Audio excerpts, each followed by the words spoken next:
வணக்கம். SSL TLS தொடரின் 14வது பாகம் இது. உங்களுடன் சேர்ந்து கற்றுக்கொண்டிருப்பது சரவணன். போன எபிசோடில் நம்ம பப்ளிக் கீ கிரிப்டோகிராஃபியினுடைய வரலாற்றை மிகச் சுருக்கமாக பார்த்தோம் இல்லையா? இந்த எபிசோடில் நம்ம RSA அல்காரிதத்தை பற்றி அறிந்து கொள்வோம். இந்த RSA அல்காரிதம் SSL TLSல் எங்கு பயன்படுகிறது என்றால், ஆத்தென்டிகேஷன், அதாவது கிளையண்ட் சர்வரை ஆத்தென்டிகேட் செய்யும் பொழுதும் சர்வர் கிளையண்ட்டை ஆத்தென்டிகேஷன், அதாவது மியூச்சுவல் ஆத்தென்டிகேஷன் என்று சொல்லுவோம் இல்லையா? அப்போ டிப்பிக்கலாக நம்ம SSL சர்டிஃபிகேட்டை பயன்படுத்துவோம். அந்த சர்டிஃபிகேட்டில் ஆத்தென்டிகேஷனுக்காக RSAவை பயன்படுத்தலாம், அல்லது டிஜிட்டல் சிக்னேச்சர் அல்காரிதம் என்று ஒன்று இருக்கிறது, அதை பயன்படுத்தலாம், அல்லது elliptic curve digital signature algorithm என்று இருக்கிறது. இந்த மூன்றில் ஏதாவது ஒன்றை பயன்படுத்தலாம்.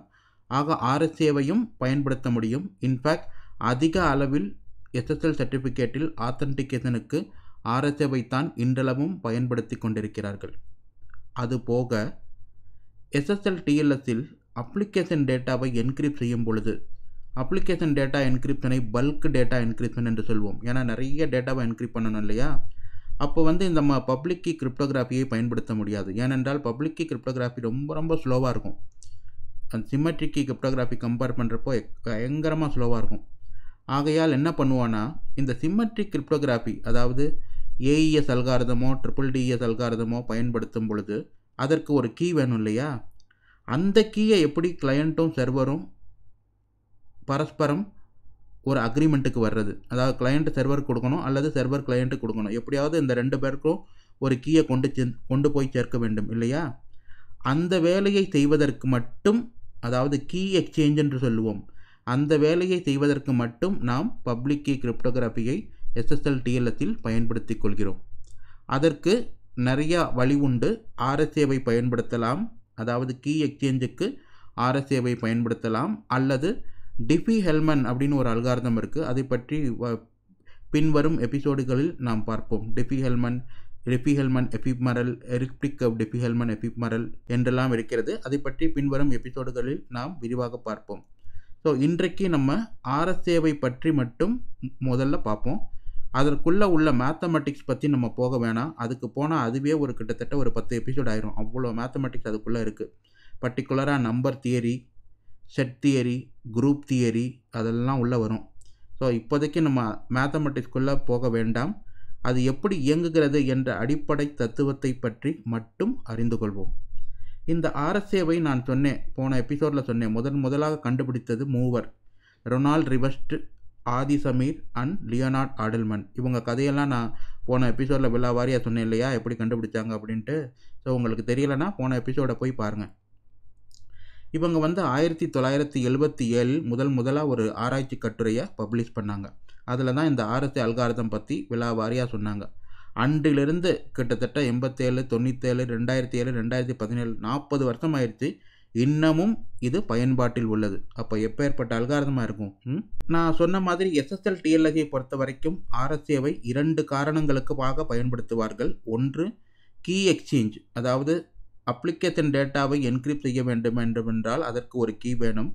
அந்த கீயை பாதுகாப்பாக இருவரும் பகிர்ந்து கொள்ள வேண்டுமென்றால் அதற்கு கீ எக்ஸ்சேஞ்ச் என்று சொல்லுவோம்.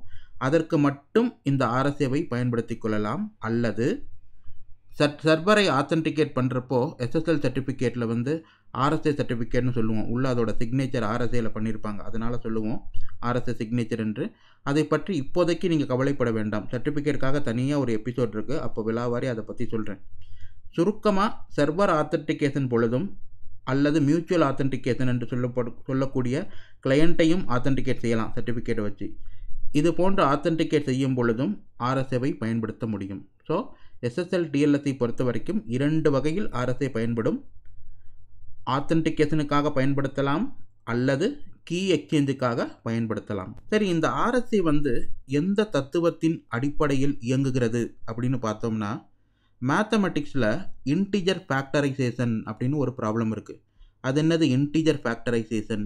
ஒரு உதாரணத்திற்கு இப்போ நம்ம 2 ப்ரைம் நம்பர் எடுத்துக்கிறோம். ப்ரைம் நம்பர் ஞாபகம் இருக்கா? நீங்கள் ஹைஸ்கூலில் படிச்சிருப்பீங்க ப்ரைம் நம்பரை பற்றி. உதாரணத்துக்கு 3 எடுத்துக்கொண்டால், இந்த 3ஐ 3ஆல் மட்டுமே வகுக்க முடியும், அல்லது 1 என்ற எண்ணால் வகுக்க முடியும். மற்ற எந்த எண்ணாலும் இதை வகுக்க முடியாது. இது போன்று வரும் எண்களை நாம் ப்ரைம் நம்பர் அப்படின்னு சொல்லுவோம் இல்லையா? சரி, இப்போ இந்த ப்ரைம் நம்பர் கதைக்குள்ளெல்லாம் போக வேணாம். சும்மா ஒரு உதாரணத்திற்கு 2 ப்ரைம் நம்பர் எடுத்துக்கிறேன். உதாரணத்துக்கு 3 எடுத்துக்கிறேன், 5 எடுத்துக்கிறேன். இந்த ரெண்டையும் நான் மல்டிப்ளை பண்ணுறேன், ரெண்டையும் பெருக்கிக்கிறேன். பெருக்குனா எவ்வளோ வரும்? 15ன்னு வரும். இப்போ உங்கள்கிட்ட இந்த 15 எண்ணை நான் கொடுக்குறேன். கொடுத்து ஒரு கேள்வி கேட்குறேன். எந்த 2 எண்களை பெருக்கினால் இந்த 15 வரும் அப்படின்னு கேட்குறேன். படார்னு நீங்கள் சொல்லிடுவீங்க 3ஐயும் 5ஐயும் பெருக்கினா வந்துரும்ன்ட்டு இல்லையா? இப்போ 2 பெரிய எண்ணை எடுத்துக்கிறேன். ஓகே, 2 பெரிய எண் எடுத்துக்கிறேன். ஒரு 3 டிஜிட் ப்ரைம் நம்பர், இன்னொரு 3 டிஜிட் ப்ரைம் நம்பர், இது ரெண்டையும் பெருக்கிறேன். இப்போ இந்த நம்பரை உங்களுக்கு கொடுத்தா நான் கேட்குறேன், எந்த 2 நம்பரை பெருக்கினா இந்த நம்பர் வரும் அப்படின்னா, கொஞ்சம் டைம் கொடுப்பா அப்படின்னு போய் வீட்டில் போய் கால்குலேட்டர் எடுத்து ரொம்ப நேரம், கிட்டத்தட்ட 1 மணி நேரம் 2 மணி நேரம் செலவழித்து முடிவாக எனக்கு சொல்லிடுவீங்க இல்லையா? இப்போ இந்த 3 டிஜிட் நம்பருக்கு பதிலாக பெருசாக ஒரு நம்பரை கொடுக்குறேன். அந்த நம்பர் எவ்வளோ பெருசாக இருக்கும் அப்படின்னா 300 டிஜிட்டில் இருக்கும். இந்த 300 டிஜிட்டில் உள்ள ஒரு நம்பரும் இன்னொரு 300 டிஜிட்டில் ஒரு நம்பரையும் பெருக்குனா பிரம்மாண்டமாக ராட்சசம் கணக்காக ஒரு நம்பர் வரும். ஓகே, இந்த 2 நம்பரையும் பெருக்கி வர்ற இந்த எண்ணை உங்கள்கிட்ட கொடுக்குறேன். இப்போ கேட்குறேன், எந்த 2 எண்ணை பெருக்கினால் இந்த நம்பர் வரும்? அதாவது இந்த நம்பர், இந்த பெருக்கிறேன் இல்லையா, அது ரெண்டுமே ப்ரைம் நம்பர்.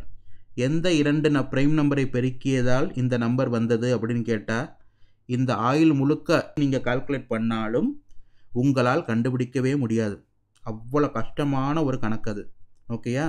இப்போதைக்கு நம்ம மனுஷங்களுக்கு எல்லா வகையான கம்ப்யூட்டரையும் பயன்படுத்தி செய்தாலும் கண்டுபிடிக்க முடியாது.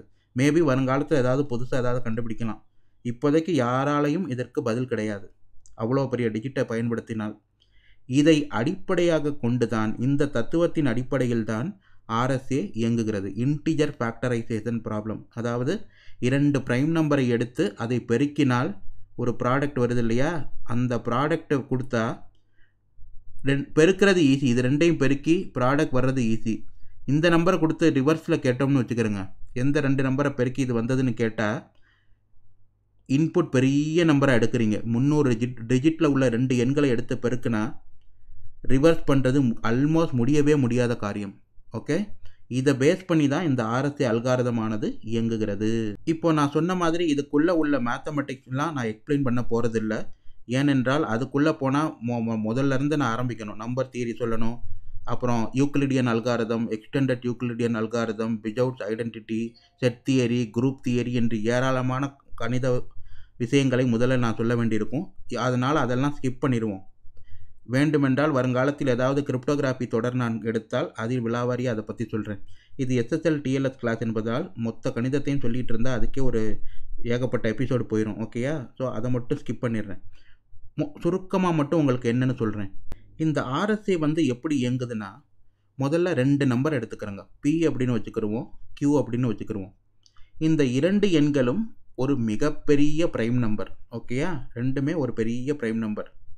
இந்த 2 பேரையும் பெருக்குனா அதோட விடை n அப்படின்னு வச்சுக்கிறோங்க. இதுக்கு டெக்னிக்கலாக ஒரு பேர் இருக்குது, மாடுலஸ் அப்படின்னு சொல்லுவோம் RSAல. ஓகேயா?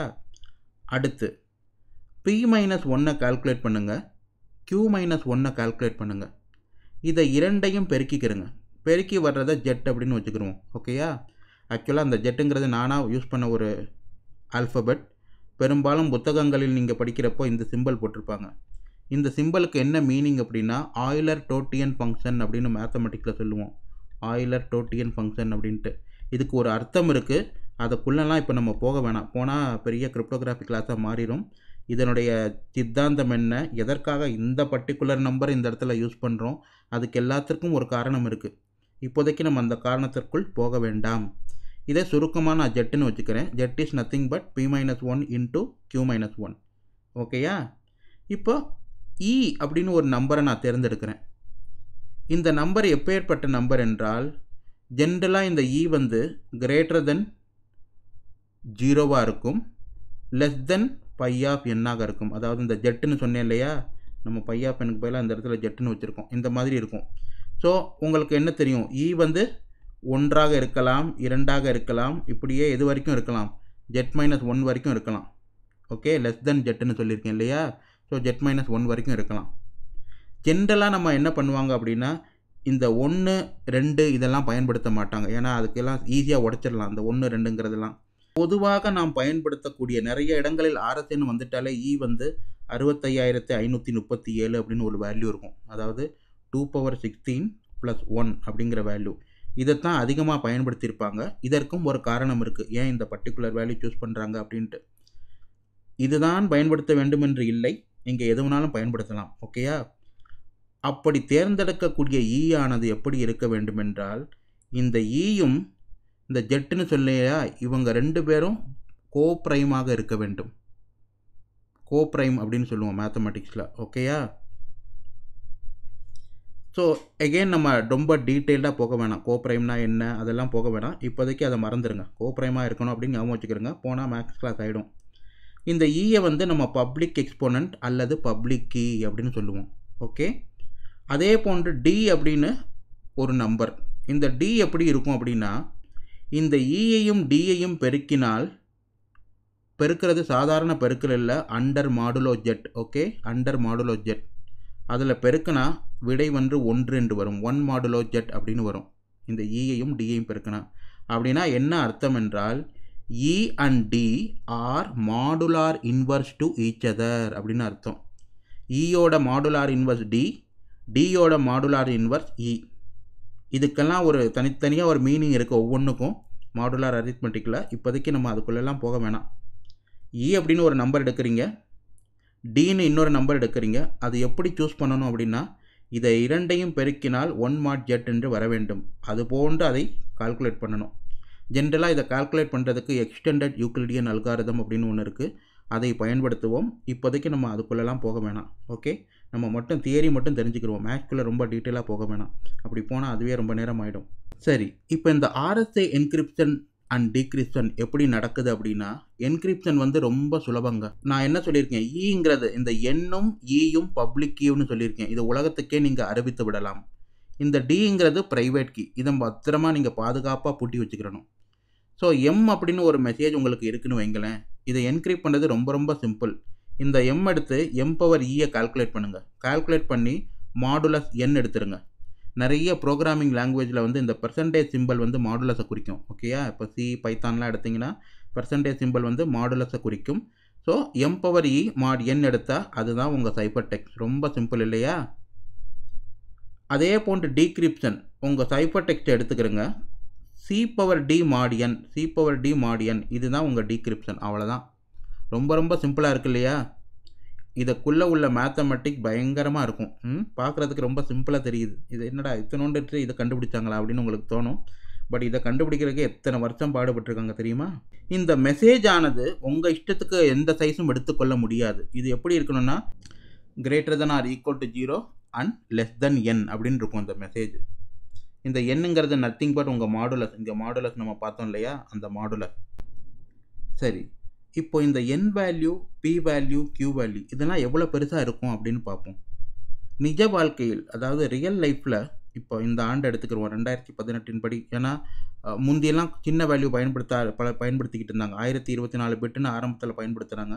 அதுக்கப்புறம் செக்யூரிட்டியை கருதி கொஞ்சம் கொஞ்சமாக கூட்ட ஆரம்பித்தாங்க. ஸோ தற்பொழுது அதிகம் பயன்பாட்டில் உள்ள வேல்யூ அப்படின்னு பார்த்தா n வேல்யூ வந்து யூஸ்வலாக 2048 பிட்டு எடுப்பாங்க. 2K கீ அப்படின்னு சொல்லுவோம்.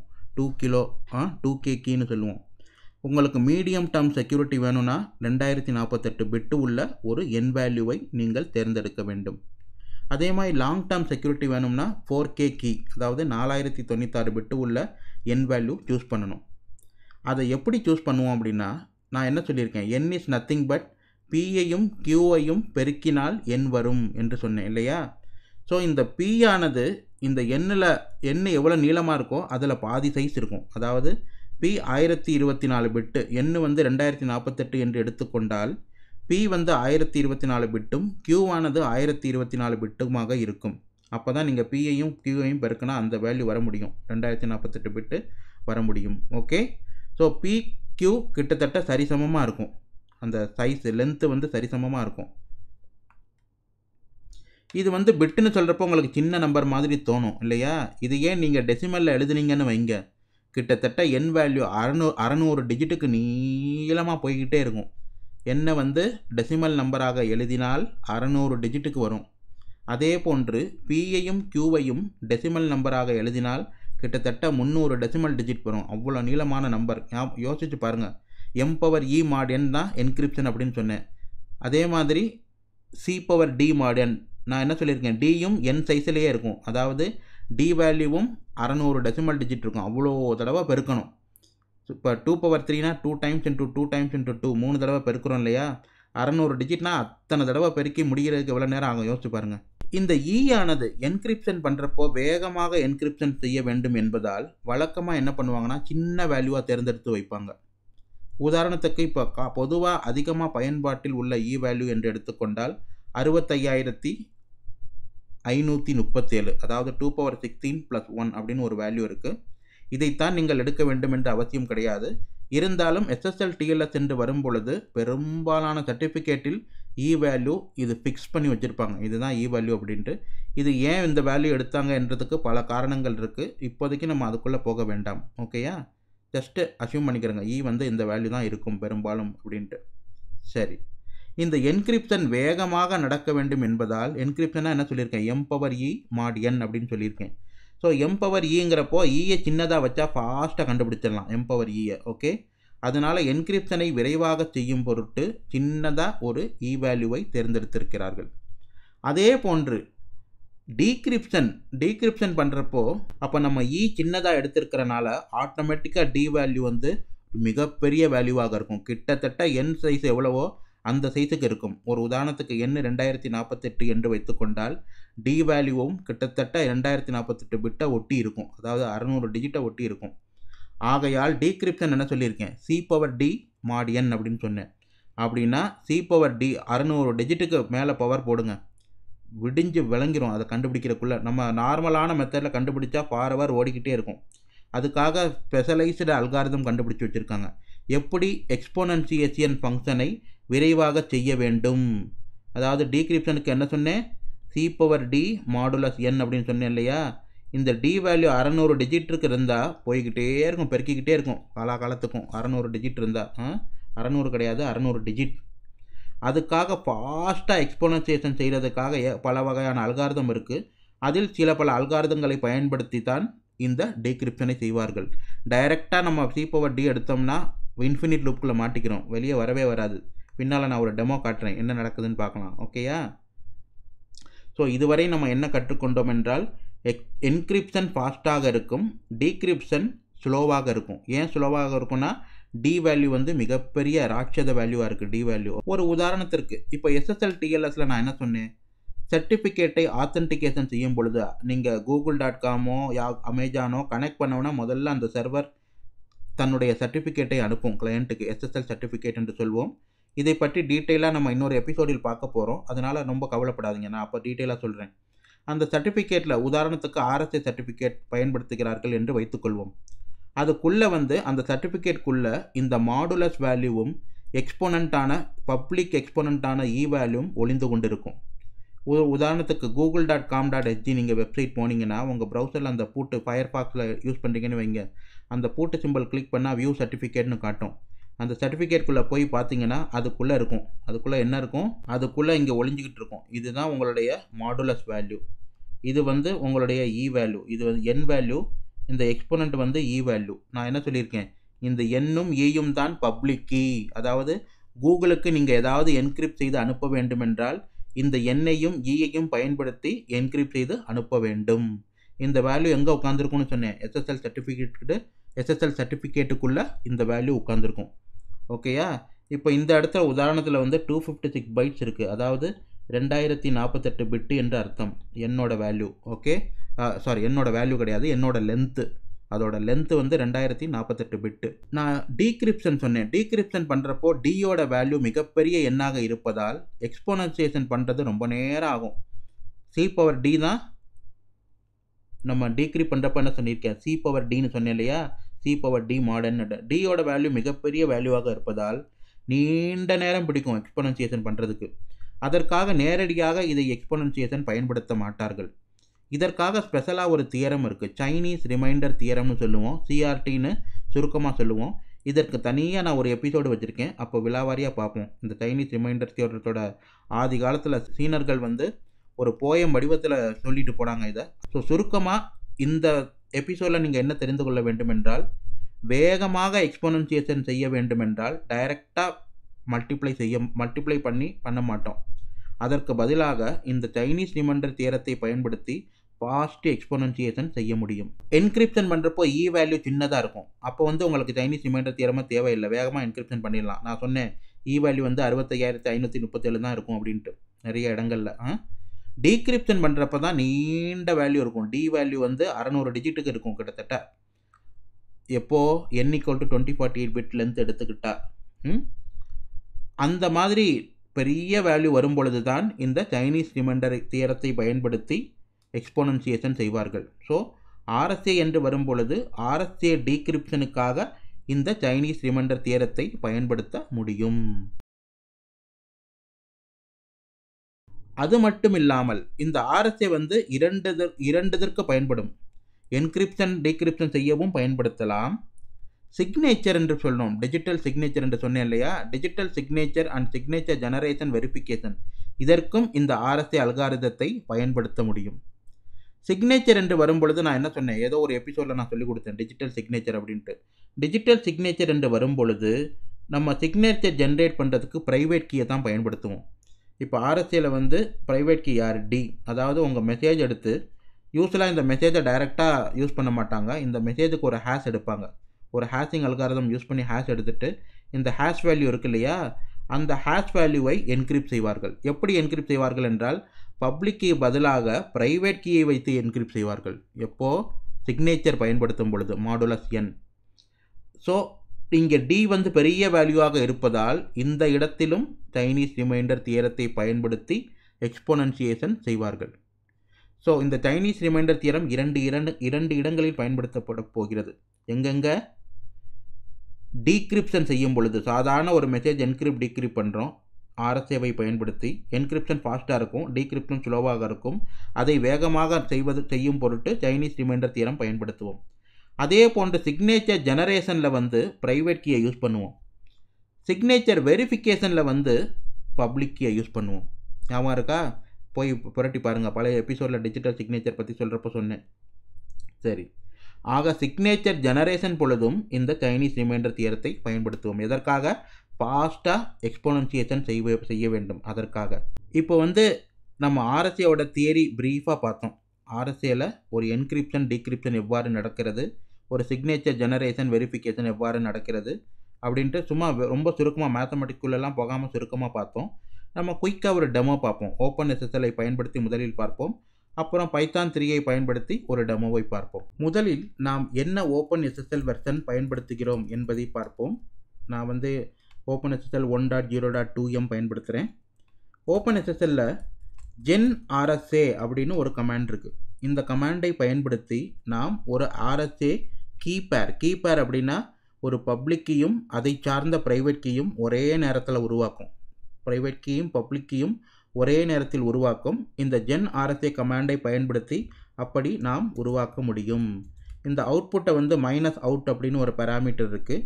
இதை பயன்படுத்தி நான் ஒரு ஃபைலை ஸ்டோர் பண்ணிக்கிறேன், myrsa.key அப்படின்னு. இந்த ஃபைலில் என்ன இருக்கும்? ஒரு ப்ரைவேட் கீயும் அதனுடைய கரஸ்பாண்டிங் பப்ளிக் கீயும் இருக்கும். ஓகேயா? இதுக்கு கொஞ்சம் டைம் எடுக்கும். ஸோ இப்போ வேகமாக பண்ணிருச்சு இல்லையா? உள்ளுக்குள்ளே அது சூடோ ரேண்டம் நம்பர் ஜெனரேட்டர் அப்படின்னு ஒன்று இருக்கும்.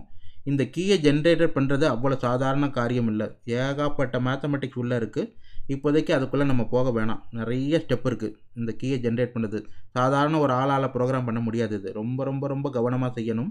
அதை பற்றி இன்னொரு நாள் டைம் இருந்தால் பார்ப்போம், என்னென்ன ஸ்டெப்பு உள்ளே வருது அப்படின்ட்டு.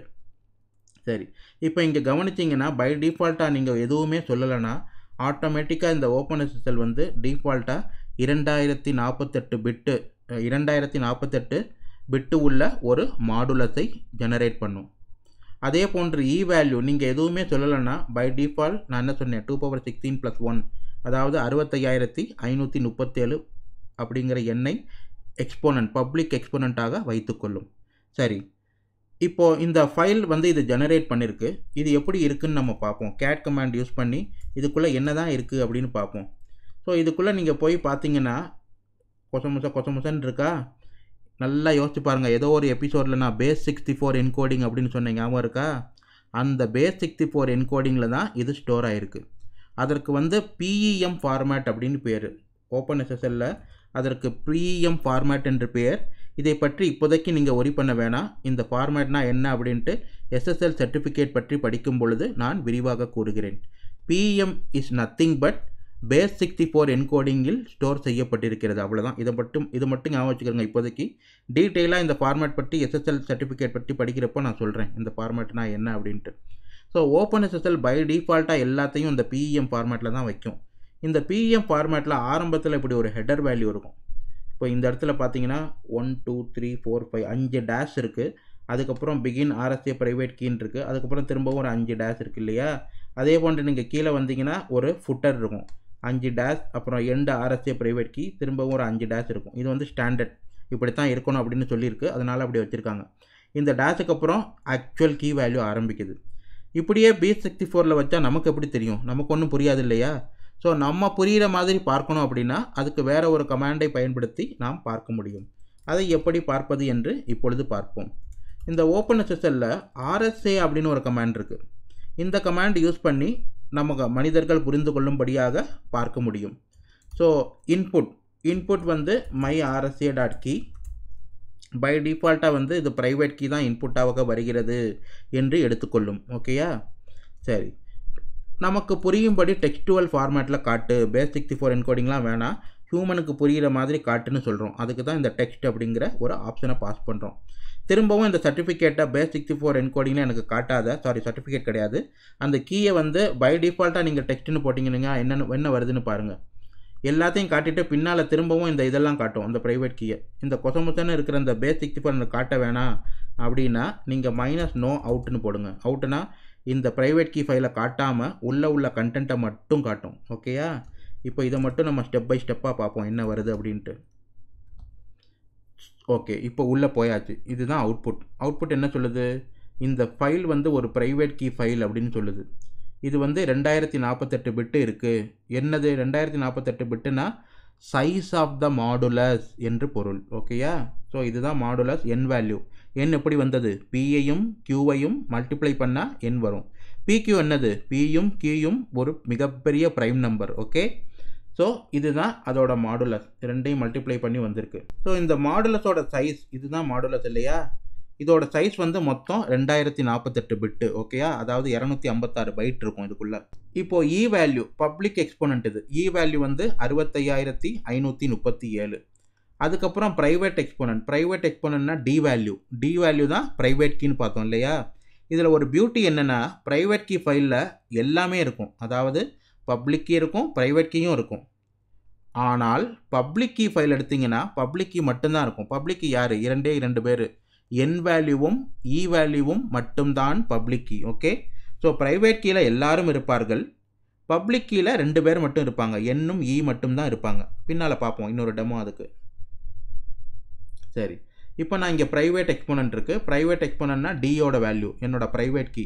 நான் என்ன சொன்னேன்? ப்ரைவேட் கீ கிட்டத்தட்ட என் எவ்வளோ பெருசோ அவ்வளோ பெருசு இருக்குன்னு சொன்னேன். இங்கே பார்த்தீங்களா? ப்ரைவேட் கீ டியும் அவ்வளோ பெருசாக இருக்கா? இங்கே பாருங்கள், இதுதான் ப்ரைவேட் கீ. இதுவும் என் எவ்வளோ பெருசாக இருக்கோ அதே அளவு பெருசாக இருக்கா? ஸோ பி யார்? இந்த ப்ரைம் 1 இருக்கு இல்லையா? இவன் தான் பி வேல்யூ. இந்த ப்ரைம் 1 எவ்வளோ பெருசாக இருக்குன்னு சொன்னேன்? என் 2048னா அதில் பாதி சைஸ் இருக்கும். அது அதாவது 1024 பிட்டு இருக்கும் பி. அதே மாதிரி Q வேல்யூவை ப்ரைம் 2 என்று ஸ்டோர் பண்ணியிருக்கோம். ப்ரைம் 2 தான் Q வேல்யூ. இது எவ்வளோ சைஸ் பெருசாக இருக்கும்? P எவ்வளோ பெருசோ அவ்வளோ பெருசாக இருக்கும் Qவும். ஓகேயா? உதாரணத்துக்கு எண் வந்து 2048ன்னு எடுத்துக்கொண்டால் 2048 பிட்டு அப்படின்னு எடுத்தால் இந்த Pயும் Qவும் தலா 1024 பிட்டு இருக்கும். அதுக்கப்புறம் இப்போ தான் புதுசாக ஒரு வேடிக்கை ஆரம்பிக்குது. உங்களுக்கு இது வரைக்கும் சொல்லாத புதுசாக ஏதோ ஒன்று வருது பாருங்கள். எக்ஸ்போனன்ட் 1 இதை பற்றி உங்களுக்கு சொல்லவே இல்லை இது வரைக்கும். நான் எக்ஸ்போனன்ட் 2 இதை பற்றியும் உங்களுக்கு இதுவரை நான் சொல்லவே இல்லை. கோஎஃபிஷியன்ட் அது என்னது? எக்ஸ்போனன்ட் 1 எக்ஸ்போனன்ட் 2 கோஎஃபிஷியன்ட் இந்த மூன்றும் சைனீஸ் ரிமைண்டர் தியரத்திலிருந்து வந்தது. சைனீஸ் ரிமைண்டர் தியரத்துக்கு தனியாக நான் ஒரு எபிசோட் வச்சுருக்கேன். அதை அப்போது டீட்டெயிலாக இதை பற்றி பார்ப்போம். இதை மொதவே ப்ரீ கால்குலேட் பண்ணி இந்த ஃபைலில் வச்சிரும். ஏன்னா திரும்ப கால்குலேட் பண்ணி டைம் வேஸ்ட் பண்ணுறதுக்கு பதிலாக முதல்வே இந்த 3 வேல்யூவும் யூஸ் பண்ணி உள்ளே ஸ்டோர் பண்ணிடும் ஃபாஸ்ட்டாக பண்ணுறதுக்காக. இந்த வேல்யூ என்ன, இதிலிருந்து எப்படி ஃபாஸ்ட் எக்ஸ்போனன்சியேஷன் நடக்கிறது என்பதை தனியாக அதுக்கு ஒரு எபிசோட் வச்சுருக்கேன். அதில் பார்ப்போம் சைனீஸ் ரிமைண்டர் தியரத்தை பற்றி. இப்போதைக்கு ஜஸ்ட்டு அஸ்யூம் பண்ணிக்கிறேங்க. ஃபாஸ்ட் எக்ஸ்பொனன்சியேஷன் செய்ய வேண்டும் என்றால் எப்போ அது ரெண்டும் தேவைப்படும்? டி வேல்யூ பெரிதாக இருக்கும் பொழுது, அதாவது டீக்ரிப்ஷன் பொழுதும் சிக்னேச்சர் ஜெனரேஷனின் பொழுதும் சைனீஸ் ரிமைண்டர் தியரம் நமக்கு தேவைப்படும். அதற்காக இந்த ப்ரைவேட் கீ ஃபைலில் அந்த கோஎஃபிஷியன்ட்டையும் சேர்த்து உள்ளே வச்சுருக்கோம் கால்குலேட் பண்ணி. ஓகே, சரி, இதுவரை நம்ம என்ன பார்த்தோம்? ஒரு ஆர்எஸ்ஏ கீயை ஓப்பன் எஸ்எஸ்எல் கமாண்டை பயன்படுத்தி ஜெனரேட் பண்ணோம். Public key private key generate பண்ணோம். அதை வந்து விஷுவலாக பார்த்தோம் எப்படி இருக்குது அப்படின்ட்டு. இப்போது இந்த ப்ரைவேட் கீயிலேருந்து பப்ளிக் கீயை மட்டும் தனியாக பிரித்து எடுக்கணும். ஏன்னா உங்கள் ஃப்ரெண்ட்ஸுக்கு உலகத்துக்கே நீங்கள் அறிவிக்கணும் இல்லையா உங்கள் பப்ளிக் கீயை. எப்படி உங்கள் பப்ளிக் கீ மட்டும் தனியாக பிரித்து எடுக்கிறது? அதற்கும் இந்த ஓப்பன் எஸ்எஸ்எல் கமாண்டை பயன்படுத்தியே செய்ய முடியும். அதற்கு நம்ம ஆர்எஸ்ஏங்கிற மாடியூலை பயன்படுத்த போகிறோம். ஆர்எஸ்ஏவை பயன்படுத்தி உங்கள் இன்புட் ஃபைல் என்னது? myRSA.key இல்லையா? அவுட்புட் என்ன மட்டும் நீங்கள் பிரிக்கணும்? பப்ளிக் கீ மட்டும் எடுக்கணும். அதுக்கு ஒரு ஆப்ஷன் இருக்குது, பப் அவுட் அப்படின்ட்டு. பப் அவுட்னா பப்ளிக் கீயை மட்டும் பிரித்து எடு அப்படின்னு.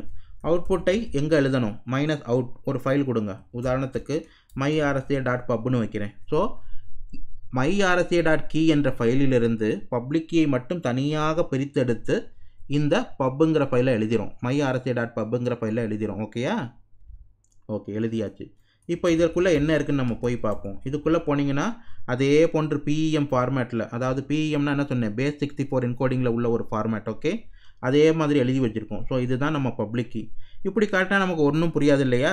அதுக்காக நம்ம வழக்கம் போல் ஓப்பன் எஸ்எஸ்எல்கிட்ட கேட்போம், இதெல்லாம் எனக்கு புரிகிற மாதிரி காட்டு அப்படின்னு சொல்லுவோம். அது எப்படி பார்க்குறது? அகெயின் ஆர்எஸ்ஏங்கிற மாடியூலை கூப்பிடுங்க. நீங்கள் சொல்லுங்கள், இன்புட் வந்து பை டிஃபால்ட்டாக ஓப்பன் எஸ்எஸ்எல் வந்து ஆல்வேஸ் ப்ரைவேட் கீன்னு நினச்சிக்கிறோம். அதுக்காக நம்ம ஸ்பெஷலாக சொல்லணும், நான் கொடுக்குற கீ ப்ரைவேட் கிடையாது, இது ஒரு பப்ளிக் கீ அப்படின்னு சொல்கிறதுக்காக பப்பின் அப்படின்னு போடுறேன். பப்பின்னா உள்ளே வரப்போகிறது ஒரு பப்ளிக் கீன்னு அர்த்தம். இப்போ இன்புட் வந்து myRSA.pubன்னு இருக்குது. மனிதர்களுக்கு புரியும்படியாக டெக்ஸ்ட் ஃபார்மில் காட்டுன்னு சொல்கிறேன்.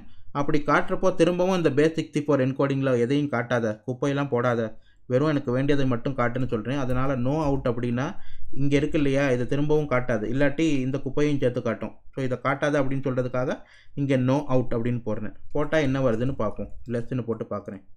இப்போ பார்த்தீங்களா, 2 தான் காட்டுது. என்ன காட்டுது? பப்ளிக் கீயின் சைஸானது 2048 பிட்டு. மாடுலஸ் இங்கே இருக்குது, என்னங்கிறது என்னது? பியையும் கியூவையும் பெருக்கி வந்த விடை தான் என். பிக்யூ யார்? பியும் கியூயும் மிகப்பெரிய ப்ரைம் நம்பர். ஓகே, எக்ஸ்போனண்ட் இ தான் உங்களுடைய பப்ளிக் கீ.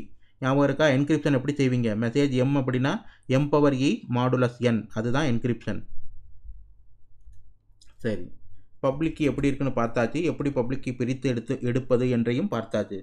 அடுத்து நம்ம இன்னொரு டெமோ பார்ப்போம். இந்த டெமோவில் நிஜ வாழ்க்கையில் உதாரணத்தை நீங்கள் கூகுளுக்கு கனெக்ட் பண்ணுறீங்கன்னு வைங்க. கூகுள் கனெக்ட் பண்ணோம்னா கூகுள் சர்வர் வந்து HTTPS யூஸ் பண்ணி கனெக்ட் பண்ணிங்கன்னா ஆட்டோமேட்டிக்காக SSL TLS இன்வோக் ஆகும். கூகுள் தன்னுடைய சர்டிஃபிகேட்டை அனுப்பும். கூகுள் வந்து இன்னமும் RSA சர்டிஃபிகேட்டை தான் பயன்படுத்தி கொண்டிருக்கிறது. ஸோ அதுக்குள்ளே உள்ள சர்டிஃபிகேட்டில் அது என்ன RSA மாடுலஸ் வேல்யூ, என்ன எக்ஸ்போனன்ட் வேல்யூ யூஸ் பண்ணுது அப்படின்னு குயிக்காக ஒரு டெமோ பார்ப்போம். ஓகேயா? இதற்கு நான் என்ன பண்ண போகிறேன் அப்படின்னா, ஓப்பன் எஸ்எஸ்எல்ல client அப்படின்னு ஒரு கமாண்ட் இருக்குது. இந்த கமாண்டை பயன்படுத்தி -connect அப்படின்னா கனெக்ட் பண்ணு அப்படின்னு அர்த்தம். நான் சொல்கிறேன் www.google.com.sg போர்ட் நம்பர் 443னா HTTPS, அதாவது SSL TLSஐ பயன்படுத்தி இந்த வெப்சைட்டை கனெக்ட் செய் அப்படின்னு அர்த்தம். ஓகேயா? கனெக்ட் பண்ணி என்ன ஆகுது அப்படின்னு பார்ப்போம். இப்போ என்டர் தட்ட போகிறேன். ஸோ என்டர் தட்டோம்னா வேகமாக போகும், பார்ப்போம். ஸோ நான் Ctrl+C போட்டு குயிட் பண்ணிடுறேன், இல்லாட்டி கமாண்டுக்காக எதிர்பார்க்கும். எந்த கமாண்டும் நான் கொடுக்க போகிறதில்ல. Ctrl+C போட்டு குயிட் பண்ணிட்டேன். இப்போ நீங்கள் மேலே போனீங்கன்னா என்ன நடந்திருக்கு? இப்போ இப்படியே மேலே போகிறேன் நான். ஓகே, நான் எங்கே இந்த கமாண்டு கொடுத்தேன்? ஒரு செகண்ட் இருங்க. இந்த கமாண்ட் எங்கே கொடுத்தேன்? இந்த இடத்துல இந்த கமாண்ட் கொடுத்துருக்கேன். கனெக்டட் அப்படின்னு சொல்லுது. இப்படியே ஒன்றா காட்டுது. சர்டிஃபிகேட் செயின்னு சொல்லுது. இதை பற்றிலாம் இப்போதைக்கு நீங்கள் ஒரி பண்ணாதீங்க. SSL சர்டிஃபிகேட்டுக்கு தனியாக ஒரு எபிசோட் இருக்குது, அதில் விலாவாரியாக சொல்லிக் கொடுக்குறேன். சர்வர் சர்டிஃபிகேட்னா என்ன, சர்டிஃபிகேஷன் அத்தாரிட்டினா என்ன, செயின் சர்டிஃபிகேட்னா என்ன, அதை பற்றி விலாவாரியாக அப்போ பார்ப்போம். இப்போதைக்கு பயப்படாதீங்க. சர்வர் சர்டிஃபிகேட்டை மட்டும் பாருங்கள். இப்போ இதை அப்படியே நான் காப்பி பண்ணுறேன். இது வந்து யாரோட சர்டிஃபிகேட்? கூகுளோட சர்டிஃபிகேட். நம்ம கனெக்ட் பண்ணோம்னா கூகுள் ஐயா அனுப்பியிருக்காரு இதை அப்படியே நான் காப்பி பண்ணிக்கிட்டே வரேன். காப்பி பண்ணி ஒரு ஃபைலில் ஸ்டோர் பண்ணி பார்க்குறேன் என்ன தான் இருக்குது அப்படின்ட்டு. இது வரைக்கும் இருக்குது பாருங்கள், இது வரைக்கும் இருக்குது. ஓகே, இது வரைக்கும் எனக்கு வேணும். ஓகே, காப்பி பண்ணியாச்சு. இப்போ ஒரு ஃபைலில் இதை வைக்க போகிறேன். கூகுள் டாட் இந்த PEMனு வச்சுக்கிறேன், ஏன்னா இது ஒரு சர்டிஃபிகேட் இல்லையா? ஸோ வச்சுக்கிடுவோம். இதுக்குள்ளே போய் அப்படியே காப்பி பண்ணுறேன். இதை காப்பி பண்ணி இந்த ஃபைலை ஸ்டோர் பண்ணிக்கிறேன். ஸோ கேட் போட்டிங்கன்னா இதுக்குள்ளே இருக்கும். என்ன இருக்குது? பிகின் சர்டிஃபிகேட், எண்டு சர்டிஃபிகேட்னு இருக்கா. நம்ம ஓப்பன்எஸ்எஸ்எல்லை பயன்படுத்தி இது சர்டிஃபிகேட், இது வந்து ஆர்எஸ்ஏ கீ பேர் கிடையாது. ஆர்எஸ்ஏ இன்ஃபர்மேஷன் போக இன்னும் பிற விஷயங்கள்லாம் இதுக்குள்ளே இருக்கும். இது ஒரு எஸ்எஸ்எல் சர்டிஃபிகேட். ஓகே, அதுக்கு தனியாக ஒரு கமாண்ட் இருக்குது, X509 அப்படின்னு. இது ஏன் X509, X509னா என்ன அப்படிங்கிறதெல்லாம் எஸ்எஸ்எல் சர்டிஃபிகேட்டை பற்றி படிக்கும் பொழுது உங்களுக்கு சொல்லித்தர்றேன். இப்போதைக்கு இப்படி ஒரு கமாண்ட் இருக்குது அப்படின்னு மட்டும் நினச்சிக்கிறேங்க. ஓகே, X509ஐ பயன்படுத்தி நான் பார்க்க போகிறேன். ஸோ இன்புட் என்னது? google.pem, இதுதான் ஃபைல். அவுட்புட் நான் சொல்கிறேன், டெக்ஸ்ட் ஃபார்மேட்டில் காட்டு. இந்த base64 என்கோடிங் குப்பையை காட்டாத, எனக்கு வேண்டிய டெக்ஸ்ட் ஃபார்மேட்டை மட்டும் காட்டுன்னு சொல்கிறேன். லெஸ்ஸுங்கிற கமாண்ட் போட்டு ஸ்க்ரீனாக நிப்பாட்டி பார்க்க போகிறேன். ஓகே, இந்த சர்டிஃபிகேட் இப்போ எப்படி இருக்குது அப்படின்னு பார்ப்போம். ஸோ சர்டிஃபிகேட்டில் ஆரம்பத்தில் சீரியல் நம்பர், வெர்ஷன் இதெல்லாம் இருக்குது. இதை பற்றியெல்லாம் இப்போ ஒரி பண்ண வேண்டாம். ஓகே, இதை பற்றி பின்னால் நம்ம பார்ப்போம். நம்ம பார்க்க வந்தது இங்கே இருக்குது பாருங்கள், பப்ளிக் கீ. பப்ளிக் கீ 2048 பிட்டு. இது ஒரு ஆர்எஸ்ஏ அல்காரிதம், ஆர்எஸ்ஏ என்கிரிப்ஷன் போட்டிருக்கா, RSA algorithm. So modulus value இங்கே இருக்குது பாருங்கள், மாடுலஸ் வேல்யூ. ஸோ கிட்டத்தட்ட மாடுலஸ் வந்து 2048 பிட்டு. எக்ஸ்போனன்ட் இ பாருங்கள், 65537. அவ்வளோதான். ஸோ இந்த டெமோவில் நம்ம கவனிக்க வேண்டியது 2 விஷயம். கூகுள் சர்வருக்கு கனெக்ட் பண்ணோம், HTTPS அதாவது SSL TLSஐ பயன்படுத்தி போர்ட் 443க்கு கனெக்ட் பண்ணோம். கனெக்ட் பண்ணோம்னா சர்வரானது தன்னுடைய ஆத்தென்டிகேஷன் பொருட்டு தன்னுடைய சர்டிஃபிகேட்டை நமக்கு அனுப்பியிருக்கிறது. அந்த சர்டிஃபிகேட் நமக்கு base64 என்கோடிங்கில் ஓப்பன்எஸ்எஸ்எல் காட்டுச்சு. நம்ம அப்படியே காப்பி பேஸ்ட் பண்ணி ஒரு ஃபைலில் வச்சோம். ஓப்பன்எஸ்எஸ்எல் X509 கமாண்டை யூஸ் பண்ணி அதுக்குள்ளே என்ன இருக்குது அப்படின்னு பார்த்தோம். அப்படி பார்த்ததில் நம்ம கவனிக்க வேண்டியது 2 விஷயம். அந்த ஆர்எஸ்ஏ உடைய மாடுலஸ் வேல்யூ என்ன, ஆர்எஸ்ஏ உடைய எக்ஸ்போனன்ட் வேல்யூ என்ன, அவ்வளோதான். நம்ம கூகுளுக்கு ஒரு தகவலை என்கிரிப்ட் செய்து அனுப்ப வேண்டும் என்றால் இந்த 2 மட்டும்தான் நமக்கு வேணும். என் வேல்யூ, இ வேல்யூ, இது 2 இருந்தால் என்கிரிப்ஷன் என்ன சொல்லியிருக்கேன், M⁻E mod n. Okay, encrypt பண்ணி அனுப்பிடலாம். ஸோ இந்த டி வேல்யூ நமக்கு தெரியவே தெரியாது, கூகுளுக்கு மட்டும்தான் இந்த டி வேல்யூ தெரியும். கூகுள் வந்து நம்ம ஏதாவது என்கிரிப்ட் பண்ணி அனுப்புனா அவருடைய டி வேல்யூ வச்சு அவர் அதை டீக்ரிப்ட் செய்து பார்த்துக்கொள்வார். இப்போது நம்ம வந்து ஒரு RSA private key, public key generate பண்ணோம் இல்லையா, அதை வச்சு சின்னதாக ஒரு டெக்ஸ்ட்டை நம்ம என்கிரிப்ட் பண்ணுவோம். நான் சொன்னேன், இந்த பப்ளிக் கீ கிரிப்டோகிராஃபி பொதுவாக அப்ளிகேஷன் டேட்டாவை டைரெக்டாக என்கிரிப்ட் பண்ணுறதுக்கு பயன்படுத்த மாட்டார்கள். ஏன்னா அப்ளிகேஷன் டேட்டாங்கிறது ஃபைல் சைஸ் பெருசாக இருக்கும். 1 KBயாக இருக்கலாம், 1 MBயாக இருக்கலாம், 1 GB இருக்கலாம். அவ்வளோ பெரியதை என்கிரிப்ட் பண்ணுறதுக்கு பப்ளிக் கீ என்கிரிப்ஷன் ரொம்ப ரொம்ப ரொம்ப ரொம்ப ஸ்லோவாக இருக்கும். ஆக ஆக்சுவல் அப்ளிகேஷன் டேட்டாவை என்கிரிப்ட் செய்ய சிம்மெட்ரிக் கீ என்கிரிப்ஷனை தான் பயன்படுத்துவோம். அதாவது SSSO, AESO தான் பயன்படுத்துவோம். ஸோ இந்த ஆர்எஸ்ஏ வந்து ஒரு சின்ன டெக்ஸ்ட்டு, உதாரணத்துக்கு கீயை நீங்கள் சர்வருக்கு கொடுக்கணும், ஒரு கீயை ஜெனரேட் பண்ணி சர்வருக்கு அனுப்பணும். அது போன்ற ஒரு சின்ன டெக்ஸ்ட்டை என்கிரிப்ட் பண்ணுறதுக்கு தான் பயன்படுத்துவோமே ஒழிய பல்க் டேட்டா என்கிரிப்ஷனுக்கு பப்ளிக் கீ என்கிரிப்ஷனை பயன்படுத்த மாட்டோம். அதற்கு வந்து சிம்மெட்ரிக் கீ என்கிரிப்ஷனை தான் பயன்படுத்துவோம். சின்ன கீ டிரான்ஸ்போர்ட், கீ எக்ஸ்சேஞ்ச் செய்வதற்கு மட்டும் இது பயன்படும் SSL TLSல். ஓகேயா? சரி, இப்போ ஒரு குட்டியாக ஒரு ஃபைல் நான் க்ரியேட் பண்ணுறேன். உதாரணத்துக்கு secret.txt அப்படின்னு க்ரியேட் பண்ணுறேன். இந்த ஃபைலுக்குள்ளே மை சீக்ரெட் அப்படின்னு ஏதோ ஒரு சீக்ரெட் எழுதி வச்சுக்கிறேன். ஓகே, இப்போ இந்த சீக்ரெட்டை நம்ம என்கிரிப்ட் பண்ணணும். இதை எப்படி என்கிரிப்ட் பண்ணுறது அப்படின்னு பார்ப்போம். இதுக்கு ஓப்பன்எஸ்எஸ்எல்ல RSA UTL, RSA யூட்டிலிட்டின்னு பேர், RSA UTLனு ஒரு கமாண்ட் இருக்குது. அந்த கமாண்டை பயன்படுத்தி நாம் இதை என்கிரிப்ட் பண்ண முடியும். நான் என்ன சொல்லியிருக்கேன், என்கிரிப்ட் பண்ணுறதுக்கு என்ன வேணும், பப்ளிக் கீ மட்டும் இருந்தால் போதும். என்கிரிப்ட் செய்வதற்கு பப்ளிக் கீ வேண்டும், டீக்ரிப்ட் செய்வதற்கு ப்ரைவேட் கீ வேண்டும். ஓகேயா? ஸோ என்கிரிப்ட் செய்வதற்கு நான் பப்ளிக் கீ கொடுக்க போகிறேன். அதற்கு -pub_in அப்படின்னு ஒரு கமாண்ட் இருக்குது. -pub_in அப்படின்னா உள்ளே வரப்போகிற கீயானது பப்ளிக் கீ அப்படின்னு அர்த்தம். கீயை எப்படி சொல்கிறது, -in கீ அப்படின்னு இருக்குது. இன்புட் கீயானது என்ன அப்படின்னு சொல்ல போகிறேன், myRSA.pub, இதுதான் இன்புட் கீ. நல்லா பாருங்கள், நான் வந்து பப்ளிக் கீயை கொடுக்குறேன், not private key. Okay, encryption செய்வதற்கு டார்கெட்டினுடைய பப்ளிக் கீ வேண்டும். ஓகே, சரி. இப்போ இன்புட் ஃபைல், எந்த ஃபைலை நான் என்கிரிப்ட் பண்ணணும், சீக்ரெட் அப்படின்னு ஒன்று ஃபைல் இருக்குது, அதை என்கிரிப்ட் பண்ணணும். அவுட்புட்டை எங்கே வைக்க போகிறேன், அவுட்புட்டை அதே secret.enc வச்சிடுறேன், என்கிரிப்டட் அவுட்புட்னு தெரிகிறதுக்காக. என்கிரிப்ட் பண்ணுறதுக்கு கமாண்டு வந்து என்கிரிப்ட் அப்படின்னு இருக்குது. இப்படி கொடுத்தோம்னா ஆட்டோமேட்டிக்காக அதை என்கிரிப்ட் பண்ணிடும். என்கிரிப்ட் ஆகிடுச்சா? இப்போ இந்த என்கிரிப்ட் ஆன ஃபைல் வந்து பாருங்கள், இதுதான் secret.encrypt. ஃபைல் சைஸ் பாருங்கள், 256 பைட்டுன்னு காட்டுதா. இன்புட் வெறும் 10 பைட் தான் இருக்குது, ஆனால் அவுட்புட் 256 பைட் இருக்குது. இது என்ன ஆச்சரியமாக இருக்குது, இன்புட்டை காட்டிலும் அவுட்புட் ஏன் அதிகமாக இருக்குது அப்படின்னா, ஜென்ரலாக நம்ம படித்த தியரியை வந்து டெக்ஸ்ட் புக் ஆர்எஸ்ஏன்னு சொல்லுவோம். நம்ம இதுவரை படித்த தியரி இருக்கே, அந்த தியரியை டைரெக்டாக யூஸ் பண்ணி யாருமே என்கிரிப்ட் பண்ண மாட்டாங்க. அப்படி பண்ணால் அது மிகப்பெரிய செக்யூரிட்டி ஹோல். ஓகே, அதற்காக வந்து என்ன பண்ணுவாங்கன்னா, இன்புட் என்னவாக இருந்தாலும் பேடிங் அப்படின்னு சொல்லுவோம். இந்த பேடிங் பைட்டு சிலதை ஆட் பண்ணி அதுக்கப்புறம் தான் என்கிரிப்ட் பண்ணுவாங்க. இதை பற்றி டீட்டெயிலாக இன்னொரு எபிசோட் இருக்குது. ஆர்எஸ்ஏவில் என்ன பேடிங்கை பயன்படுத்துகிறார்கள், எப்படி அது பேட் செய்கிறது, SSL TLSல் பர்டிகுலராக என்ன விதமான பேடிங் பயன்படுத்துகிறோம், இதை பற்றியெல்லாம் தனியாக ஒரு எபிசோட் இருக்கிறது, அப்போ சொல்லித்தர்றேன். இப்போதைக்கு என்ன அசியூம் பண்ணிக்கிறீங்கன்னா, டைரெக்டாக டெக்ஸ்ட் புக் ஆர்எஸ்ஏன்னு சொல்லுவோம். நம்ம கற்றுக்கொண்ட தியரி டைரெக்டாக யாருமே பயன்படுத்த மாட்டாங்க. ஏன்னா அது மிகப்பெரிய செக்யூரிட்டி ஹோல். கண்டிப்பாக பேடிங்கை ஆட் பண்ணுவாங்க. இந்த பேடிங்கை ஏன் ஆட் பண்ணுறோன்னா, சிமெட்ரிக் என்கிரிப்ஷன் அப்போ ஒரு தத்துவத்தை நான் சொல்லிக் கொடுத்தேன். என்ன தத்துவம்? ப்ராபபிலிஸ்டிக் என்கிரிப்ஷன், டிட்டர்மினிஸ்டிக் என்கிரிப்ஷன் என்று 2 பார்த்தோம் இல்லையா? அதாவது ஒரு டெக்ஸ்ட்டை கொடுத்து கீயை கொடுத்து என்கிரிப்ட் பண்ணி அதே டெக்ஸ்ட்டை திரும்பவும் கொடுக்குறேன், அதே கீயை திரும்பவும் கொடுக்குறேன்னா அதே அவுட்புட் தான் வரும், என்கிரிப்டட் அவுட்புட் இல்லையா? அதை வந்து டிட்டர்மினிஸ்டிக் என்கிரிப்ஷன் அப்படின்னு சொல்லி கொடுத்தேன். ஏதோ பழைய எபிசோடில் இருக்குது, போய் பாருங்கள். ப்ராபபிலிஸ்டிக் என்கிரிப்ஷன்னா அதே இன்புட்டை கொடுத்தாலும் அதே கீயை கொடுத்தாலும் ஒவ்வொரு முறையும் அவுட்புட் மாறிக்கிட்டே இருக்கும். ஏன் மாறுதுன்னா, எக்ஸ்ட்ரா சில பேடிங் பைட் ஆட் பண்ணியிருப்போம், அதனால் மாறிக்கிட்டே இருக்கும் அது. அதே போன்று தான் ஆர்எஸ்ஏலையும் டிட்டர்மினிஸ்டிக் என்கிரிப்ஷன் பயன்படுத்தக்கூடாது. அது ஒரு செக்யூரிட்டி ஹோல். கண்டிப்பாக நம்ம ப்ராபபிலிஸ்டிக் என்கிரிப்ஷனை தான் பயன்படுத்த வேண்டும். இதை பற்றி டீட்டெயிலாக பின்னால் பார்ப்போம், எப்படி இது பேட் பண்ணுது அப்படின்ட்டு. இப்போதைக்கு அதை பற்றி ஒரி பண்ண வேணாம்.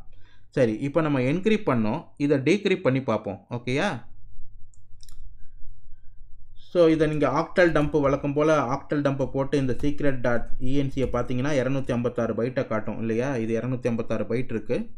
ஏன் அப்படின்னா, நம்ம இன்புட்டில் openssl ஐயா ஆட்டோமேட்டிக்காக பேடிங்கை ஆட் பண்ணிடுவார். ஸோ என்ன விதமான பேடிங் அவர் ஆட் பண்ணுறாரு அப்படின்னு பார்க்கணும் அப்படின்னா, நீங்கள் பார்க்கலாம், இந்த RSA util கமாண்ட் ஹெல்ப் கேட்டிங்கன்னு இங்கே ஹெல்ப்பில் இது காட்டும். என்கிரிப்ட் பண்ணுறப்போ பை டிஃபால்ட் PKCSல ஸ்டாண்டர்ட் 1 அப்படின்னு ஒன்று இருக்குது.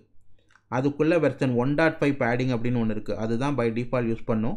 SSL TLSலும் இதே PKCS1 வெர்ஷன் 1.5 தான் பயன்படுத்துகிறோம். நான் சொன்ன மாதிரி இது எப்படி இயங்குகிறது என்று தனியாக ஒரு எபிசோடு வச்சுருக்கேன், அதில் சொல்லித்தர்றேன் இந்த பேடிங் எவ்வாறு நடக்கிறது அப்படின்ட்டு. சரி, இப்போ நம்ம வந்து இதை டீக்ரிப்ட் பண்ண போகிறோம். ஓகே, ஸோ அதே RSA util கமாண்டை யூஸ் பண்ணுவோம். டீக்ரிப்ட் பண்ணுறதுக்கு என்ன வேணும்? ப்ரைவேட் கீ வேணும் இல்லையா? ஸோ பை டிஃபால்ட் openssl வந்து ஆட்டோமேட்டிக்காக என்ன கீயை கொடுத்தாலும் அதை ப்ரைவேட் கீன்னு அசியூம் பண்ணிக்கிறோம். ஸோ தனியாக நம்ம சொல்ல தேவையில்லை.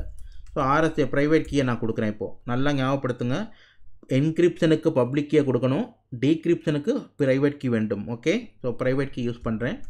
இன்புட் என்னது? secret.enc என்கிரிப்டட் இது இருக்குது. ஸோ decrypt அப்படின்னு ஒரு கமாண்டு கொடுக்குறேன். இப்போது டிக்ரிப்ட் ஆகி காட்டணும். ஓகே, பார்ப்போம் வருதான்ட்டு.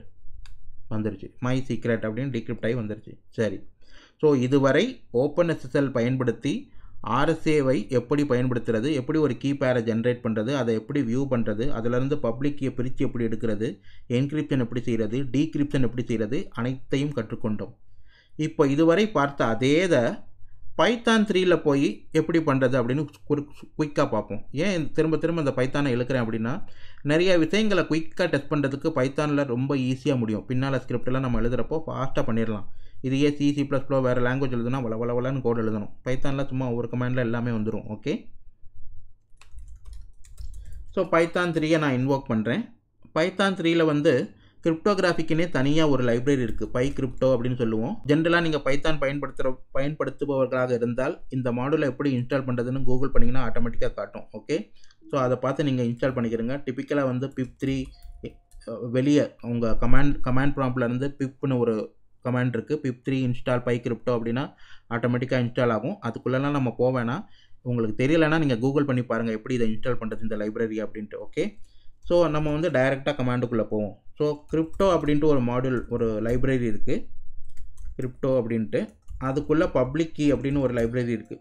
அதை மட்டும் நம்ம இம்போர்ட் பண்ணிக்கிடுவோம். இம்போர்ட் RSA, அதுக்குள்ளே தான் இந்த RSA டீட்டெயில்ஸ் எல்லாம் இருக்குது. ஸோ இந்த லைனை போட்டிங்கன்னா அந்த லைப்ரரியை மட்டும் இம்போர்ட் பண்ணிடும். இம்போர்ட் பண்ணியாச்சா? இப்போ கே அப்படின்னு ஒரு வேரியபிளை டிக்ளேர் பண்ணுறேன். RSA.generate அப்படின்னு சொல்கிறேன். 2048 பிட்டு உள்ள ஒரு கீயை ஜெனரேட் பண்ணு. அதாவது public key, private key, PQEN எல்லாத்தையும் கொடு. என்னால் முடியாது, நீயே எல்லாத்தையும் ஜென்ரேட் பண்ணி எனக்கு கொடுத்துரு அப்படின்னு சொல்கிறேன். ஓகே, என்ன ஆகுதுன்னு பார்ப்போம். என்டர் தட்டுறேன். ஓகே, இப்போ ஆட்டோமேட்டிக்காக அது ஜென்ரேட் பண்ணிருச்சு. இப்போ நம்ம உள்ளே போய் பார்க்கலாம் இது என்னென்ன வேல்யூவை ஜென்ரேட் பண்ணியிருக்கு அப்படின்ட்டு.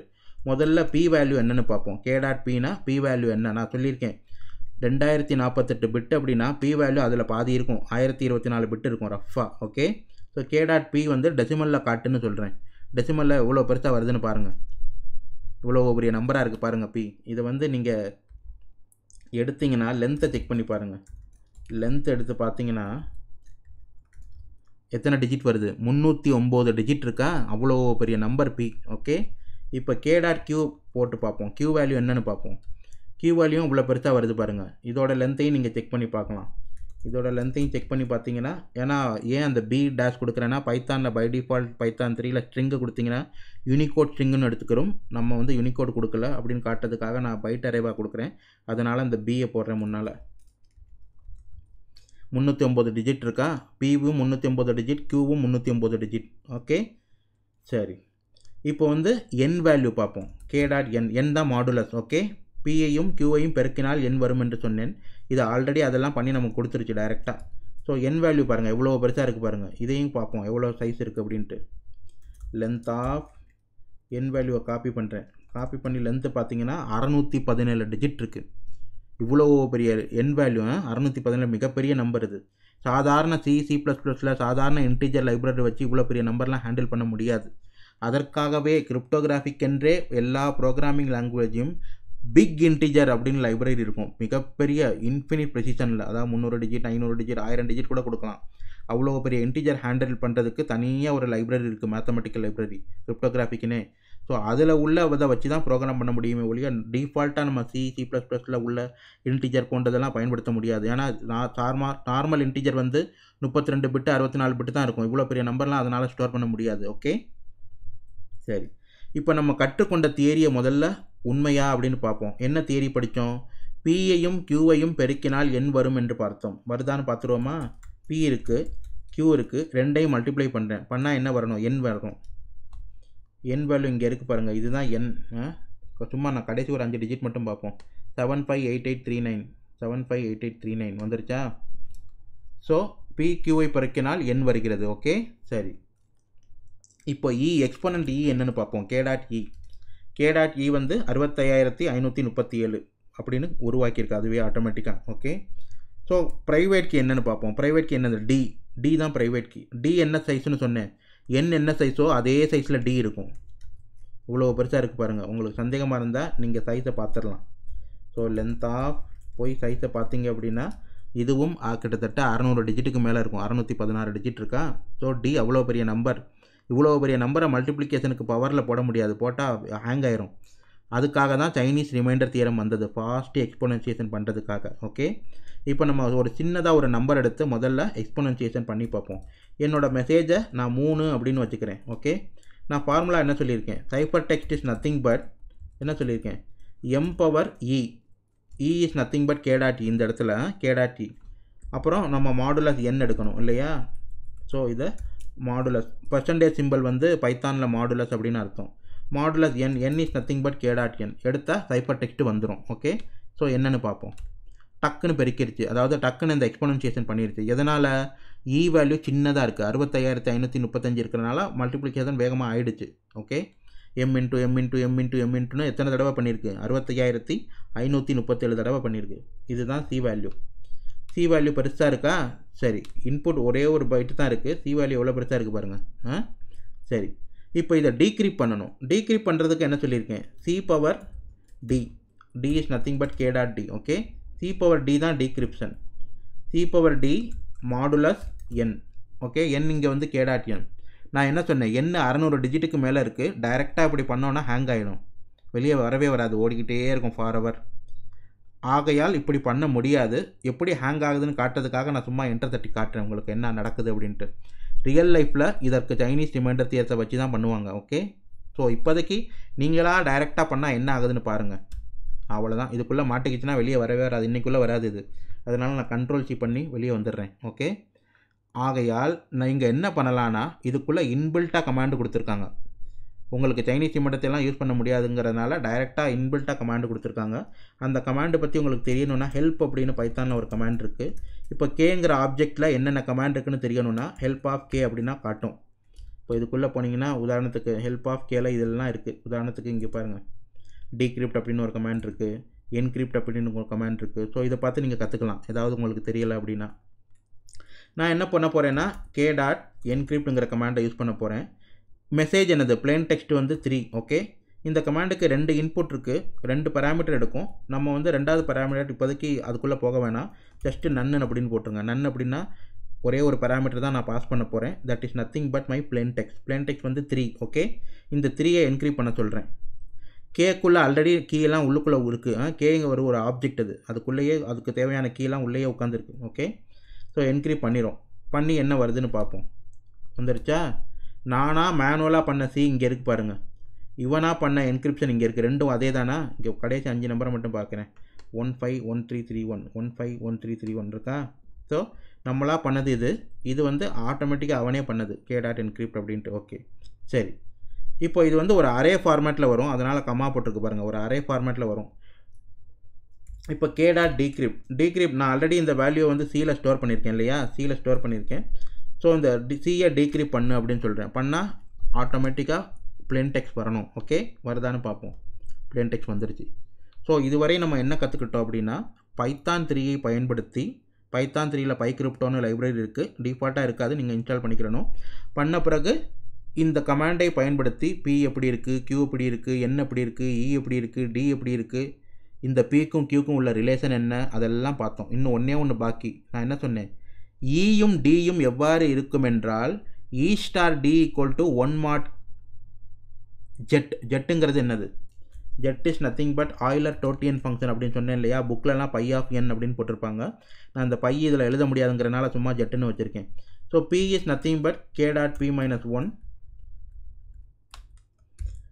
Q இஸ் நத்திங் பட் நம்ம இடத்துல k.Q-1, P-1, Q-1 அதுதான் ஜெட் அப்படின்னு பார்த்தோம். இந்த ஜெட்டோட வேல்யூ இவ்வளோ பெருசாக இருக்குது பாருங்கள். இப்போது நான் என்ன சொன்னேன், இந்த ஈயும் டியும் எப்படி இருக்கும் அப்படின்னா, இந்த ஈயையும் டியையும் பெருக்கினால் 1 அப்படின்னு வரும். ஏன்னா they are multiplicative inverse of each other, modular inverse of each other under mod Z அப்படின்னு சொன்னேன். ஓகே, மாட் எண் கிடையாது, நல்லா ஞாபகம் வச்சுக்கிறோங்க, அண்டர் மாட் ஜெட். ஓகே, இதுக்கு எல்லாத்துக்கும் ஒரு காரண காரியம் இருக்குது, எதுக்காக இந்த பர்டிகுலர் வேல்யூ வச்சாங்க அப்படின்ட்டு. அதுக்குள்ளே இப்போதைக்கு நம்ம போக வேணாம், அது பெரிய கிளாஸாக போயிடும். அது number theory, set theory, group தியரின்னு போயிடும். ஸோ k.E*, k.D இதுக்கு மாடுலஸ் என்ன எடுக்கணும், ஜெட் எடுக்கணும். மறந்து என்ன எடுத்துடாதீங்க, ஜெட் எடுக்கணும் இந்த இடத்துல மட்டும், இதுக்கு மட்டும். ஓகே, என்ன சொல்லியிருக்கேன் தியரியில், ஈயையும் டியையும் பெருக்கினால் 1 என்று வரும் அப்படின்னு சொன்னேன். ஓகேயா? வருதான்னு பார்ப்போம். வந்துருச்சா? ஸோ நம்ம தியரியில் என்ன படித்தோமோ அத்தனையும் டெமோ பார்த்துட்டோம். சிக்னேச்சர் பற்றி நான் இன்னும் சொல்லலை, டெமோ பார்க்கல இல்லையா? ஸோ குயிக்காக ஒரு சிக்னேச்சர் டெமோவையும் பார்த்து விடுவோம். RSA பயன்படுத்தி எப்படி ஒரு டாக்குமெண்ட்டை சைன் பண்ணுவது அப்படின்னு பார்த்துருவோம்.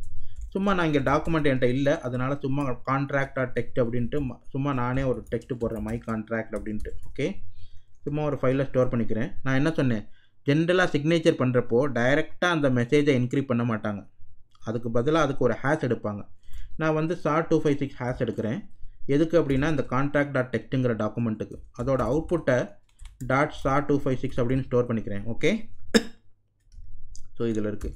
இப்போ நீங்கள் எடுத்து பார்த்தீங்கன்னா இந்த SHA-256ல் ஃபிங்கர் பிரிண்ட் இருக்கும். இதுதான் SHA-256 finger print. File name வந்து contract.text. இதை டைரக்ட் இன்னும் நம்ம சிக்னேச்சரே பண்ணலை, நம்ம வெறும் ஹேஷ் மட்டும்தான் எடுத்திருக்கோம், இன்னும் சிக்னேச்சருக்கு வரல. ஓகே, ஸோ ஹேஷ் எடுத்திருக்கோம். இதை முதல்ல வெரிஃபை பண்ணிடுவோம், இந்த ஹேஷ் கரெக்டாக இருக்கா அப்படின்னு வெரிஃபை பண்ணிடுவோம். ஓகே, வெரிஃபை பண்ணுறதுக்கு -c அப்படின்னு இருக்குது, contract.text.sha அப்படின்னா இந்த டாக்குமெண்ட்டில் உள்ள ஃபிங்கர் பிரிண்ட்டையும் அது சொல்லும் ஃபைலையும் எடுத்து பார்த்து அதே ஃபிங்கர் பிரிண்ட் வருதான்னு கால்குலேட் பண்ணி செக் பண்ணும். செக் பண்ணி கரெக்டாக வந்தால் ஓகேன்னு சொல்லும், இல்லாட்டி எரர்னு சொல்லும். ஓகே, இப்போ கரெக்டாக இருக்குது, அதனால் ஓகேன்னு சொல்லுது. அதாவது contract.text ஃபைலை எடுத்து திரும்பவும் ஒரு தடவை ஹேஷ் எடுத்து அந்த ஹேஷும் இந்த ஃபைலில் உள்ள ஹேஷும் இரண்டும் ஒன்றாக இருக்கிறதா அப்படின்னு பார்ப்போம். இருந்தால் மட்டுமே ஓகே சொல்லும், இல்லாட்டி எரர் சொல்லும். ஓகே, இப்போ இந்த டாக்குமெண்ட்டுக்கு நம்ம ஹேஷ் எடுத்தாச்சு. சிக்னேச்சருங்கிறது என்ன அப்படின்னா, இந்த ஹேஷை உங்களுடைய ப்ரைவேட் கீ கொண்டு என்கிரிப்ட் செய்ய வேண்டும். அதைத்தான் நம்ம RSA சிக்னேச்சர் அப்படின்னு சொல்கிறோம். அதாவது இந்த ஹேஷை எந்த ஹேஷ் சாரி இது கிடையாது, இதுதான் ஹேஷ். அதாவது இந்த லைன், இந்த ஒரு லைன் இருக்கு இல்லையா, இந்த லைனை இந்த ஹேஷை தான் நம்ம என்கிரிப்ட் பண்ணுவோம். ஓகே, இப்போது சிம்பிளாக இருக்கிறதுக்காக இந்த ஃபைலையே நான் என்கிரிப்ட் பண்ணிடுறேன். ஸோ என்கிரிப்ட் பண்ணி ஒரு சிக்னேச்சர் ஜென்ரேட் பண்ணுவோம். ஓகே, சரி. இதற்கும் நான் openssl தான் பயன்படுத்த போகிறேன். RSA utility அப்படிங்கிற ஒரு கமாண்ட் இருக்குது, அதை பயன்படுத்தி நம்ம சிக்னேச்சர் ஜெனரேட் செய்ய முடியும். ஸோ இன்புட் கீ, சிக்னேச்சருக்கு என்ன வேணும்? ப்ரைவேட் கீ வேணும். நல்லா ஞாபகம் வச்சுக்கிறேங்க. நார்மல் என்கிரிப்ஷனுக்கு என்கிரிப்ட் பண்ணுறதுக்கு பப்ளிக் கீ வேணும், வேறு சிக்னேச்சருக்கு வந்து ப்ரைவேட் கீ வேணும். ஓகே, டிஜிட்டல் சிக்னேச்சர்னால் நீங்கள் தான் சைன் பண்ண போகிறீங்க. சைன் பண்ணுறப்போ உங்களுடைய ப்ரைவேட் கீ வேண்டும். ஸோ இன்புட் கீ வந்து myRSA.key, இதுக்குள்ளே தான் என்னுடைய ப்ரைவேட் கீ இருக்குது. ஆப்ரேஷன் வந்து சிக்னேச்சர் ஆப்ரேஷன், அதனால் டேஷ் சைன் அப்படின்னு சொல்கிறேன். இன்புட் ஃபைல் வந்து அந்த ஹேஷ் நம்ம கண்டுபிடிச்சோம் இல்லையா, அதுதான் இன்புட்டு. ஸோ இந்த இன்புட்டை நான் கொடுத்து விடுகிறேன். அவுட்புட் வந்து சிக்னேச்சராக நான் ஸ்டோர் பண்ணணும், அதனால் சும்மா contract.sig அப்படின்னு வைக்கிறேன். இதுக்குள்ளே தான் என் சிக்னேச்சர் ஸ்டோர் ஆக போகுது. ஓகே, ஸோ என்டர் தட்டுறேன். சிக்னேச்சர் இதுக்குள்ளே ஸ்டோர் ஆகிடுச்சு. ஸோ இதுக்குள்ளே என்ன இருக்குது அப்படின்னு பார்ப்போம். சிக்னேச்சரில் அஃப்கோர்ஸ் வெறும் பைனரி வேல்யூவாக இருக்கும், அதனால் நீங்கள் பார்க்க முடியாது. ஆக்டல் டம்ப் எடுத்து பார்க்க முடியும். ஆக்டல் டம்ப் எடுத்து இந்த கான்ட்ராக்ட் சிக்னேச்சரை பார்த்தீங்கன்னா எல்லாம் பைனரி ஹெக்ஸாடெசிமலில் காட்டும். ஓகே, இப்போ இந்த சிக்னேச்சரை எப்படி வெரிஃபை பண்ணுறது? நான் தான் ரிசீவர்னு வச்சுக்கிறோம், யாரோ சிக்னேச்சர் ஜென்ரேட் பண்ணி எனக்கு அனுப்பியிருக்காங்க. ஸோ இதை வெரிஃபை பண்ணுறதுக்கு சென்டருடைய பப்ளிக் கீ எனக்கு வேண்டும். இந்த சிக்னேச்சரை வெரிஃபை பண்ணுவதற்கு சென்டருடைய பப்ளிக் கீ எனக்கு வேண்டும். இப்போ இந்த பர்டிகுலர் டெமோவில் நான் தான் சென்டர், நான் தான் ரிசீவர். சும்மா சிம்பிளாக டெமோ காட்டுறதுக்காக வச்சுருக்கேன். ஸோ பப்ளிக் கீ ஆல்ரெடி என்கிட்ட இருக்குது. ஸோ இதை எப்படி வெரிஃபை பண்ணுறது அப்படின்னு பார்த்துருவோம். ஸோ வழக்கம் போல் openssl RSA உட்டியில் கூப்பிடுங்க இதை வெரிஃபை பண்ணுறதுக்கு.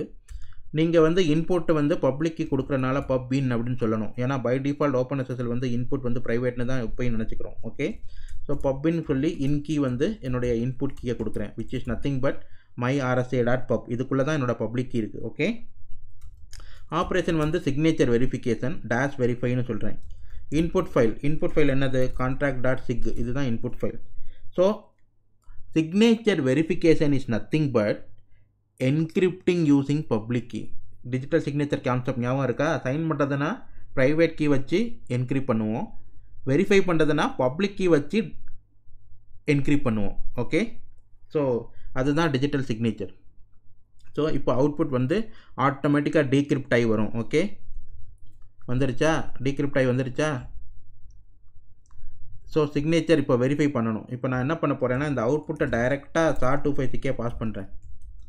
இதுக்கே பாஸ் பண்ணி -c சொன்னீங்கன்னா ஆட்டோமேட்டிக்காக கரண்ட் டைரக்டரியிலேருந்து contract.text எடுத்து இந்த SHA-256க்கும் அதுவும் மேட்ச் ஆகுதா அப்படின்னு பார்க்கும். ஓகேன்னு வந்துருச்சா? ஸோ சிக்னேச்சர் நம்ம வெரிஃபை பண்ணியாச்சு. அந்த சிக்னேச்சர்லேருந்து கிடைத்த SHA-256ஐ கொண்டு என்னுடைய கான்ட்ராக்ட் டாக்குமெண்ட்டோட SHA-256ஐ எடுத்து இரண்டும் ஒன்றாக இருக்கா அப்படின்னு பார்த்துருக்கோம். ஓகே, இதுதான் நம்ம பார்த்துருக்கோம். சரி, இந்த சிக்னேச்சர்லாம் எங்கே பயன்பட போகுது அப்படின்னா SSL சர்டிஃபிகேட்டில் கீழே சிக்னேச்சர்னு ஒட்டியிருப்பாங்க. இந்த CA வந்து சர்டிஃபிகேட்டை சைன் பண்ணி RSAவை பயன்படுத்தி சைன் பண்ணி அந்த சிக்னேச்சரை ஒட்டியிருப்பார். ஸோ சர்டிஃபிகேட் பற்றி படிக்கும் பொழுது அதை பற்றி விலாவாரியாக கூறுகிறேன். ஸோ ரொம்ப நேரம் ஆயிடுச்சு. ஸோ இத்துடன் நம்ம பாகம் 14ஐ முடித்துக்கொள்வோம். ஸோ இன்றைய பாகத்தில் RSA என்ற அல்காரிதம் எவ்வாறு இயங்குகிறது, அது ஒரு பப்ளிக் கீ என்கிரிப்ஷன் அல்காரிதம். பொதுவாக அப்ளிகேஷன் டேட்டாவை என்கிரிப்ட் செய்வதற்கு பப்ளிக் கீ கிரிப்டோகிராஃபியை பயன்படுத்த மாட்டோம், ஏன்னா ரொம்ப ஸ்லோவாக இருக்கும். சிமெட்ரிக் கீ என்கிரிப்ஷனை தான் பயன்படுத்துவோம்.